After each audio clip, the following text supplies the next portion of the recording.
Welcome back, and this is our first big report. Now, Ekpoma has become a test case for public order in Edo Central.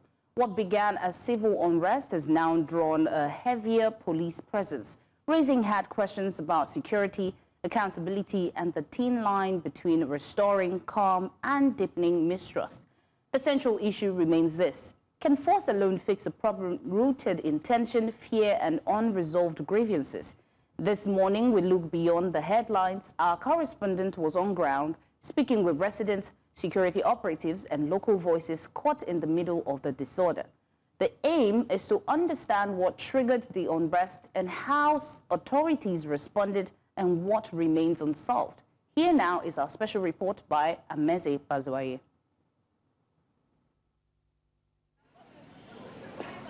It started quietly, whispered fears, unanswered questions, and families suddenly thrown into panic. In Ekpoma, residents say kidnapping stopped being distant news and became a daily reality. Residents, mostly youths, took to the streets, blocking major roads and demanding urgent government action to rescue their town from kidnappers. Authorities say the protest was hijacked. What began as a call for safety degenerated into vandalism, looting, and an attack on the palace of the Onoji of Ekpoma and other residents. Arrests followed swiftly. At the afternoon, around 11, now so person shot come my house. They say they don't carry them for us inside house. So they say now police.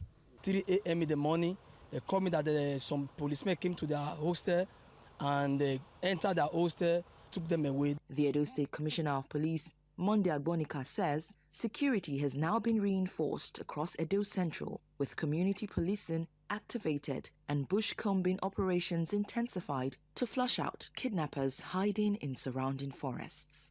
We have come up with some major strategies, and one of which is the Community Safety Partnership. And the Community Safety Partnership entails that we get all the members, the major key stakeholders within the communities to work with law enforcement. The state government also stepped in. Governor Monday Okhuemoi swiftly took a trip to meet with the leadership of Ambrose Ali University, distancing students from the unrest and ordering the immediate release of any innocent students arrested. He warned that while peaceful protest is a right, criminality will not be tolerated under any guise. Students that probably were arrested, we'll look into it, get them released to the student union president. That is a promise that I made to him, and I will do that as quickly as possible. The chairman of Asan West local government echoed that position, urging residents to remain calm and cooperate with security agencies as efforts continue to restore order. The current governor is a messiah because he has really done a lot. They have come to our rescue. You can tell Ekpoma everywhere is peaceful. You see these people are sitting down because there is peace everywhere. Residents say they are cautiously hopeful that the combined response from government and security agencies could mark a turning point, one that finally restores peace and safety to Ekpoma and the wider Edo Central district. In Edo, for News Central, Amenze Bazuaye. Now, to help us make sense of the political and also security implications, we're joined by Osaz Emwinghare, public affairs analyst, and Bugie Okhuemoi, senior advisor in media and publicity to the Edo State Governor, joining us to have this conversation. Thank you very much, gentlemen. I'm going to start with Ms. Emwinghare. Ms. Emwinghare, thank you very much. I'm wondering, we've seen this matter go from one thing to the other. It kind of like segued its way into violence. So I'm wondering what the issue at this unrest in Ekpoma tells us about state capacity to actually manage civil disorder before it becomes violent. Well, first, let me start by congratulating the new special advisor. I have also always advocated that government must be deliberate on the choice of appointments. I must congratulate you, Mr. Bugie. Having said that, it is important that we give background history of the events. On the 10th of January,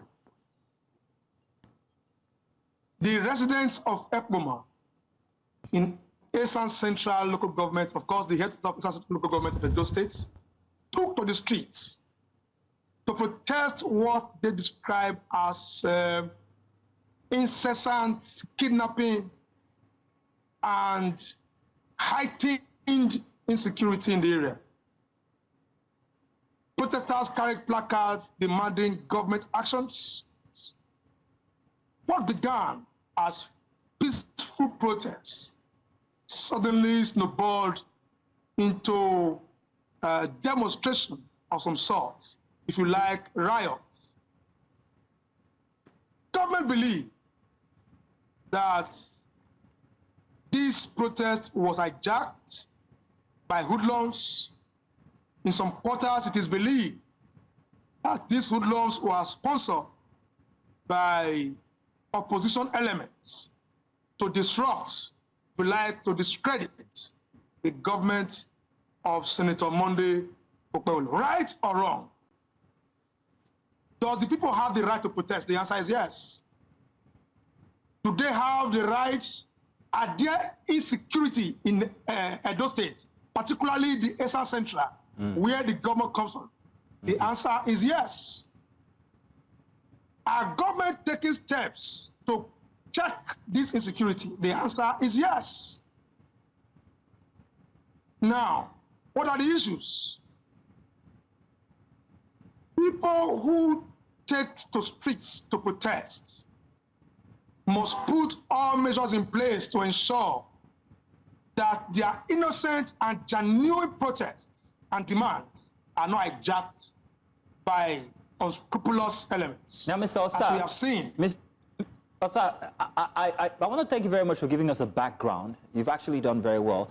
Now that we have this picture, I'm wondering whether the government, the state government, especially since you said that they've put in so much effort, where they might have done better so that this issue doesn't become a violent one like we saw. Just as you said, people have the rights to protest. But what did the state do right or wrong that made it go from where it was into something that became a big violent event?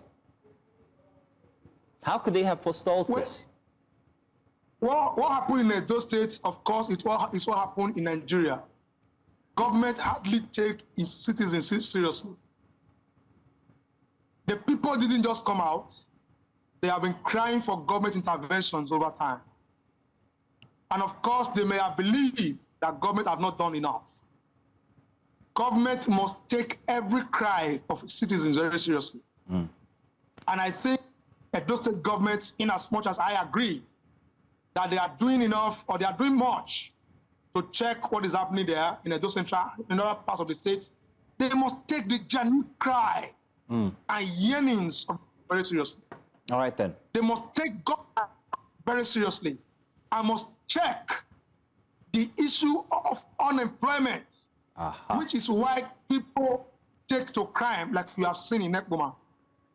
And government must also take seriously intelligent gathering, because if there were sufficient intelligent gathering in the case of Ekpoma, I'm not sure that peaceful protest would have snowballed into what we now see as riots, to the extent that the palace of the Onoje was invaded and there were a lot of vandalization. So there must be sufficient intelligent gathering on the part of government and security agencies so that some issues are forestalled in the nearest.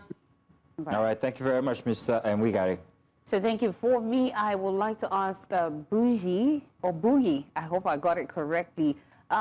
As you are the SA on media and publicity in Edo State, my question now will be, what specific steps is Edo State government taking? We see that, of course, this unrest is coming from, you know, the citizens saying they're tired of the, you know, the kidnapping and the bad situations happening in Edo State. I'm sure it happens all around, you know, in Nigeria. But what is the government doing to reduce this? And of course, you've heard what Osa is saying. What do you have to say to that? Thank you very much. My brother has already laid the foundation for the conversation, and I'm happy he gave credit to the efforts of the state governor, Senator Monday Okhuemoi, in addressing security issues. Now, security is an evolving phenomenon. You don't solve security totally, because as you put in efforts to solve security problems, people who are deviant in society, you will always have crime in societies, even in the most developed environment. I mean, if you didn't have crime, countries will need to have police forces and other security apparatus. So you must keep evolving. The governor has invested so much in security in the last 1 year that he's been in office, and several security challenges have been addressed. If you had Googled Edo State about a year ago, or Edo State security, one major recurring factor you are going to keep hearing is cultism.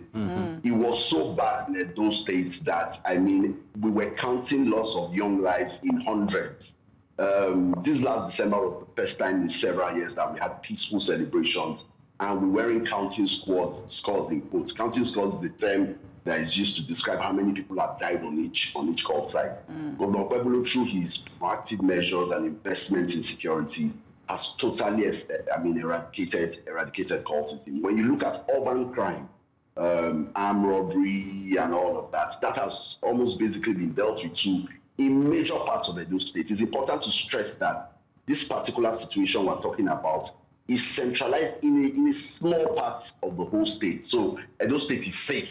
We just had this particular challenge in this area. In the last administration or in years past, we saw situations where armed robbers operated in the same Edo Central. In broad daylight, about 6 banks were robbed, several people were killed, and they escaped without being caught.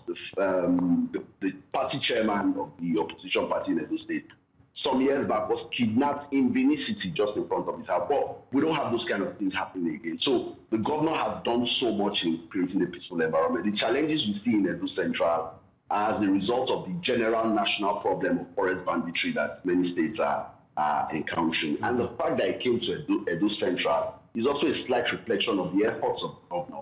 If we remember, these things initially were really rampant around the Etsako West area that border Okhuemoi, Lokoja, and Bugie states. That place was really a strong touch point. And we also used to have them in Etsako East, around Agenebo. That's where some time back, some Catholic priests were abducted. But because of the pressure in those areas, what seems to have happened is that they probably have moved through the bushes towards Etsako Central. And the governor, being a very proactive person, had set into motion strategies and plans to deal with it effectively. Security issues are not things you really discuss so publicly. So I'm saying that to say, while people thought things were going on unabated, the governor was working on strong strategies that were largely driven by high-tech, technological surveillance, intelligence. Because I mean, dealing with these people is simple. Locate where they are, go in there, build capacity to go in there and flush them out. And the governor was doing a lot in that. Unfortunately, what happened is that they happened. But from the intelligence reports, Bugie, so tell you what, we're going to take a very short break, but when we come back, I want to ask you a question about policing. And not just policing, but the trust that people have in policing in Edo State, because there seems to be some sort of narrative that we have to bring out. Maybe that might have resulted in what happened during the riots. Well, let's go on that short break now, and I'll be back with that question for you. Thank you. You're welcome back. It's still Breakfast Extra here on News Central, and we have been talking about instances from Ekpoma in Edo State that, well, resulted in riots. We have with us Bugie Okhuemoi, and of course, we also have Mr. Osa Emwinghare joining us to have this conversation. Bugie, before we went on break, I said I had a question for you on police. Now, you stated, in fact, you said so many things. You talk about the geography of Edo State and how it is implicated in the banditry issues that we see from Okhuemoi and, other states. You also talked about the efforts of the state government. And what they use, the apparatus they use, is police. But I'm wondering what the relationship is between the people and the police. Because when you talk about policing in Edo State especially, people are scared of the police as much as they're scared of bandits or anything that is violent. So I'm wondering exactly how that balance can be met. What is the state government doing to balance deterrence with dialogue in the situations that we have just seen? Firstly, it's not just the police that the governor has leveraged on to manage security in Edo State. In fact, most of the governors actions have been more of community and, locally driven. In the last administration, we had the Edo State Security Network that along the line became corrupted and couldn't serve the security needs of the state, effectively anymore. All of that corruption culminated in the killing of the governor's police aide, and the IG had to prescribe them. When the governor came in, understanding the importance of community policing, the security outfit was, rejigged with proper training, with better equipping in handling weapons. I mean, among several others, they were trained by the army and by the police. And this time, recruitment into the security service was largely community-driven. Every member of the Edo State Security Corps, as it's called presently, has, guarantee and validation from community leaders. I mean, these are people taken from the communities who have been vetted, who have been, validated. So that's a major community measures that the governor has adopted. Okay, then. Empower the local security, the vigilantes, the hunters, and all that. So for the police, when you say the people are scared of the police, I don't think that's true. We have a very proactive commissioner of police who's very hands-on, who's always on site, who's always... I just think the relationship, can get better, but it's not, the people are not scared of the police. The governor has empowered the police with a lot of logistics, financial support, and we've been seeing the results. And the Okhuemoi issue should not be used as a yardstick to judge police efforts and the governor's collaboration with security. Right. So also real quick, I know, we're running out of time on this conversation. Bugie has mentioned, the hard work the government is doing, to curb insecurity and, courtism and all that. You also said that the government is doing a good job. But now, if the government is doing a good job and then you have the youths out there protesting, are you going to say this is more of a communication issue and transparency issue in Edo State? Osa? Okay. First, I live in Edo State. I was born and raised there. And I must admit at this time that since I became a youth, we have never had a Christmas this peaceful in recent time in Edo State. And of course, we must give the credit to Mr. Governor, who has put all measures in place, both moral and legal framework, to see that security challenges is dealt with decisively in Edo State. And he has done that by empowering the House of Assembly to pass relevant laws. He has also done that by equipping the security agencies with relevant equipment, and gadgets to check insecurity in Edo State. And that we must commend Mr. Governor for. But beyond all that, the governor has to do more. Our government has to do more. If you are removing people from crime, if you are taking steps to check people from committing crime, what plans do you have to engage these young people who have taken to crime?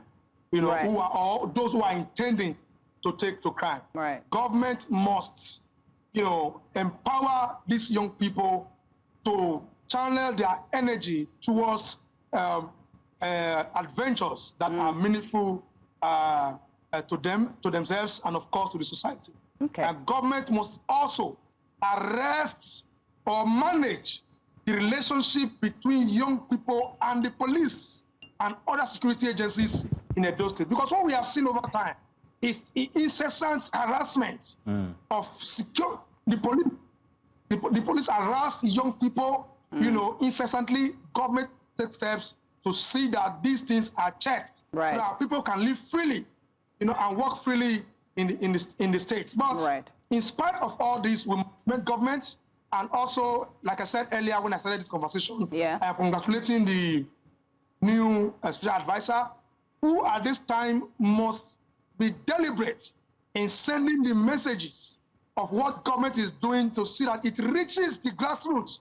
Because what we have seen since Okhuemoi government began is that government is working and people are not aware of what the government is doing. So I thank government for this step by putting putting square peg in square hole to see that proper information get to the grassroots as to what government is doing about security and steps is taken to see that people live freely and safe in our communities. Okay, thank you so much, gentlemen, for joining us, of course, and giving us an insight of what's happening in Edo State. And of course, we're hoping that, you know, the work of the government will show forth and, you know, they will curb this insecurity and, you know, the whole... Well, the instances that we are seeing in Edo State. But thank you, very gentlemen. much, Osa Emwinghare, and of course, Bugie Okhuemoi. Thank you very much, gentlemen.